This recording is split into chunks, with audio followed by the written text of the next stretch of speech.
Подписчики, не поверите, эта кучка, костер уже 3 суток горит. И дождь и утром был небольшой в селе Тугулук, Ставропольский край.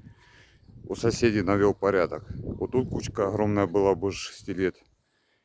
Здесь палисадник я убирал, ветки, отростки лишние все пилил, все вот это делал. Вот тут дети футбольное поле сделали, вот так вот. Это наш огород такой в селе Тугулук. Вот. И сейчас лист тут я закрутил возле бочки. Раньше тут у дяди Вовы вода была, короче, вот так вот. Вот. Чтоб там куры никто не лазил, закрутил. Саморезы вот у меня остались. Шуруповерт. Вот. Это мой. Вот Джек смотрит там вдалеке, видите? Джека! Поговори со мной. Ватя, Ватя, Ватя. Джек. Вот. Теперь у нас на огороде порядок у соседей. И у меня вот. Всем любви, здоровья и всех благ.